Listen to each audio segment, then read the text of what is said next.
الحمد لله الحمد لله وكفى وسلام على عباده الذين اصطفى أما بعد. اللهم صل على محمد عبدك ورسولك وصل على المؤمنين والمؤمنات والمسلمين والمسلمات. أما بعد فأعوذ بالله من الشيطان الرجيم. بسم الله الرحمن الرحيم. ومن الناس من يجادل في الله بغير علم ويتبع كل شيطان مريد. كتب عليه أنه من تولاه فأنه يضله ويهديه إلى عذاب السعير. صدق الله مولانا العظيم وصدق رسوله النبي الكريم الأمين، ونحن على ذلك لمن الشاهدين والشاكرين، والحمد لله رب العالمين. اللہ جل وعلا شانہ نے ان دو آیتوں میں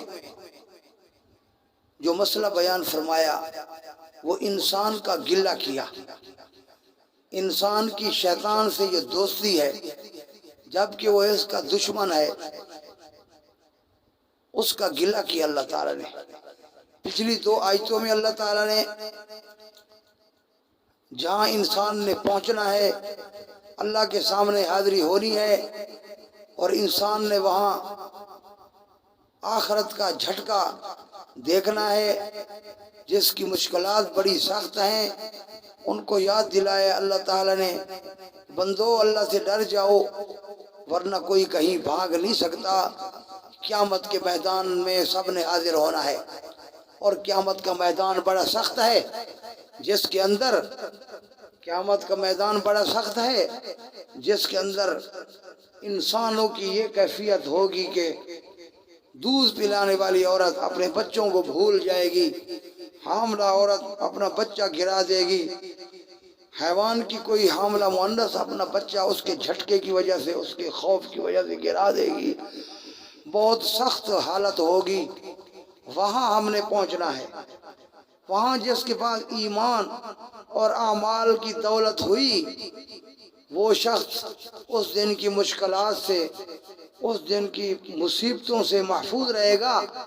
اور جس کے بعد ایمان اور اعمال صالحہ کی دولت نہ ہوئی تو پھر اس سخت دن میں حاضری بھی بڑی سخت ہوگی اور بڑی سخت مصیبت ہوگی، اور کوئی بھاگ نہیں سکتا وہاں سے.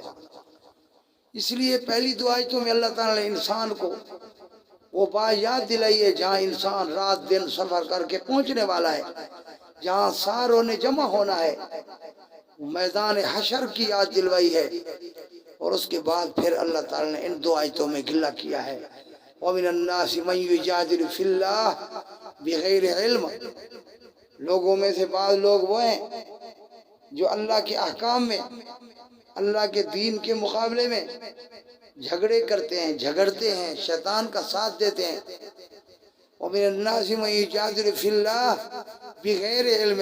لوگوں میں سے بعض وہ ہیں جو جھگڑا کرتے ہیں اللہ تعالیٰ کے دین کے بارے میں، اللہ کے احکام کے بارے میں جھگڑا کرتے ہیں. بغیر علم، ان کو آخرت کی بات کا استحضار ہی نہیں ہے. ان کے ذہن میں یہ بات حاضر ہی نہیں ہوتی، گشت بھی نہیں کرتی کہ ان قریب ہم نے موت میں پیشی دینی ہے، پھر اس کے بعد قبر ہے، حشر ہے، آخرت ہے. ان چیزوں کا ان کو علم ہی نہیں ہے. ایسے لگتا ہے علم ہے بھی صحیح تو انداز ان کا یہ ہے کہ یہ جاہل ہے، اس کا کوئی استحضار نہیں ہے. وَيَتَّبِعُ كُلَّ شَيْطَانٍ مَرِيدٍ. اور وہ ہر قسم کے شیطان کی اتباع کرتا ہے. مرید جو سرکش شیطان ہے، تھوڑا بہت شیطان بھی نہیں ہے. اور شیطانوں کی دو قسمیں ہیں، کیونکہ شیطان کہا جاتا ہے جو شرارتی ہو. شیطان اس کو کہتے ہیں جو فساد مچائے. حدیث شریف میں اس چوہی کو جس نے دیے کو گرایا اور گھر کو آگ لگ گئی، حضرت صلی اللہ علیہ وسلم نے فرمایا کہ یہ شیطانہ ہے، فساد مچانے والی ہے. حدیث شریف میں اس آدمی کو جو دوسری عورتوں کو تاکے، نہ محرم عورتوں کو، اللہ کے نبی نے فرمایا یہ شیطان ہے۔ تو شیطان کہتے ہیں فساد مچانے والوں کو، چاہے وہ جنوں میں سے ہو، جنوں میں سے ہو، چاہے انسانوں میں سے ہو، جو بھی شرارتی ہو اس کو شیطان کہا جاتا ہے۔ تو اللہ تعالیٰ بھی اس میں یہی فرما رہے ہیں، جو اللہ کی آیتوں میں جھگڑا کرتا ہے، جہل رہتا ہے، وہ اس کی طبیعت یہ ہوتی ہے کہ ہر شیطان کی بات ماننی ہے، چاہے وہ شیطان انسانوں میں ہو، چاہے وہ شیطان جنوں میں ہو، چاہے وہ شیطان اپنے رشتہ داروں میں ہو، چاہے وہ شیطان غیر رشتہ داروں میں ہو، چاہے وہ شیطان اپنے علاقے کا ہو، چاہے دوسرے علاقے کا ہو، چاہے وہ شیطان اپنے ملک کا ہو، چاہے وہ دوسرے ملک کا ہو، اس کو جو چاہیے شیطان، کیونکہ اتباع کرنی ہے اس نے شیطان کی، چاہے وہ شیطان نام کا مسلمان ہو، چاہے وہ شیطان اصلی کافر ہو، چاہے وہ شیطان منافق ہو، بس ہر طرح اس نے شیطان سرکش کی۔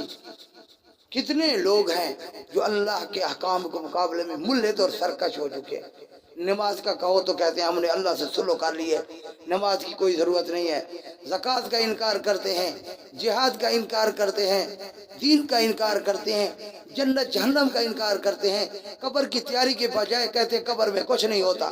یہ ساری سرکشی نہیں ہے؟ تو ہر قسم کے سرکش شیطان کا وہ اتباع کرتا ہے۔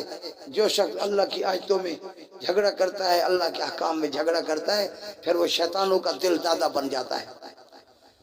کتب علیہ انہ من تولاہ فانہ یضلہ ویہدیہ الی عذاب السعیر، پھر اس پر لکھ دیا گیا ہے کہ وہ شیطان کا متوالا بنے۔ کتب علیہ، پھر اس پر یہ بات لکھ دی جاتی ہے جب وہ آدمی رات دن جان بوجھ کے شیطانوں کی اتباع میں پھرتا ہے، اپنی ساری قوت، اپنی ساری سوچ، مال جائیداد، پورا وقت وہ شیطانی کاموں میں لگاتا ہے، شیطانوں کا ساتھ دیتا ہے، تو پھر اس کے بعد یہ ہے کہ اس کے اوپر یہ لکھ دیا جاتا ہے کہ انہ من تولاہ، کہ یہ شیطان کا اصلی دوست ہے، فانہ یضلہ، پس شیطان اس کو بھٹکاتا رہتا ہے، ویہدیہ الی عذاب السعیر، اللہ شیطان اس کو بھٹکاتا بھی ہے اور اس کو ہدایت بھی دیتا ہے۔ بھٹکاتا اس کو دین سے ہے، ہدایت اس کو جہنم کے کاموں کی دیتا ہے۔ فَأَنَّهُ يُضِلُّهُ وَيَهْدِيهِ إِلَىٰ عَذَابِ السَّعِيرِ، شیطان اس کا دشمن ہے کیونکہ لہذا اس کو وہ گمراہ کرتا رہتا ہے، دین کے کاموں میں سے شیطان اس کو گمراہ کرتا رہتا ہے اور جہنم کے کاموں کی اس کو ہدایت اور رہنمائی کرتا رہتا ہے۔ رات دن اس کو جہنم والے کام کرواتا ہے، گناہ والے کام کرواتا ہے۔ وَيَهْدِيهِ إِلَىٰ عَذَابِ السَّعِيرِ، بھڑکنے والی آگ، جہنم کے ناموں میں سے ایک نام سعیر بھی ہے، تو بھڑکنے والی آگ جہنم اس کے عذاب کی طرف اس کی رہنمائی کرتا ہے۔ نتیجہ یہ ہے کہ جب اس کا خاتمہ ہوتا ہے تو اس وقت یہ جہنمیوں والے کاموں میں مبتلا ہوتا ہے۔ اور نبی علیہ السلام نے ارشاد فرمایا جس حالت میں کوئی مرے گا اسی حالت میں قیامت والے دن اٹھایا جائے گا۔ اس لیے اللہ تعالیٰ نے مسلمانوں کو فرمایا فَلَا تَمُوتُنَّ إِلَّا وَلَا تَمُوتُنَّ إِلَّا وَأَنْتُمْ مُسْلِمُونَ، تم نہ مرو اس حال میں مگر یہ کہ تم تابعداری کرنے والے ہو، کسی نیکی کی حالت میں مرو۔ جو وقت جو آدمی اپنا اکثر اوقات جس حالت میں گزارتا ہے اسی حالت میں وہ قیامت والے دن اٹھایا جائے گا۔ ایک علاقے کا واقعہ ہے، میں اس علاقے میں گیا ہوا تھا، مستریوں کی ایک جماعت رہتی ہے، انہوں نے بتایا ہمارا جو بڑا مستری تھا، ہمارا بزرگ جو گزر گیا پہلے، اس کی عادت تھی کہ جب وہ کام شروع کرتا تھا بسم اللہ پڑھ کے کام شروع کرتا تھا اور پھر وہ اپنے مزدوروں کو کام میں اتنا مشغول کرتا تھا، وہ کہتا تھا اٹھ لے آؤ، گارا لے آؤ، اٹھ لے، اتنی آواز دیتا اور ان کو مشہور رکھتا، پوری ایمانداری کے ساتھ کام کرتا تھا۔ جب وہ مزدور کہتا استاد جی کام ختم ہو گیا تو وہ کہتا پڑھو لا الہ الا اللہ محمد الرسول اللہ۔ لہذا جب وہ فوت ہو رہا تھا تو فوت ہوتے وقت اس کے منہ سے یہ آواز نکل رہی تھی اٹھ لے آؤ، گارا لے آؤ، اٹھ لے آؤ، گارا لے آؤ۔ پرانا مزدور جو اس کے ساتھ کافی عرصے سے رہ رہا تھا اس نے کہا استاد جی کام ختم ہو گیا ہے، کہا اچھا پڑھو لا الہ الا اللہ محمد الرسول اللہ۔ اس کی ساری زندگی کی یہ عادت موت کے بعد کام دے گئی، وہ کلمہ پڑھ کے فوت ہو گیا۔ اس وجہ سے اپنی عادتیں اچھی بنانی چاہیے، شیطان کا دوست بننے کے بجائے اہل اللہ کی صحبت اختیار کرنی چاہیے، نیک لوگوں کی صحبت۔ یہ نہیں سمجھنا چاہیے کہ شیطان صرف جن ہوتا ہے، انسانوں میں جو شیطان پھر رہے ہیں برے لوگوں کی صحبت سے بہت پرہیز کرنی چاہیے۔ اللہ جل وعلا شانہ سے التجا ہے، عاجزانہ دعا ہے کہ خدا تعالی ہمیں اچھے لوگوں کی صحبت نصیب فرمائے، اچھے اعمال کرنے کی توفیق عطا فرمائے، آخرت کا فکر نصیب فرمائے، قبر کا فکر نصیب فرمائے۔ وآخر دعوانا الحمدللہ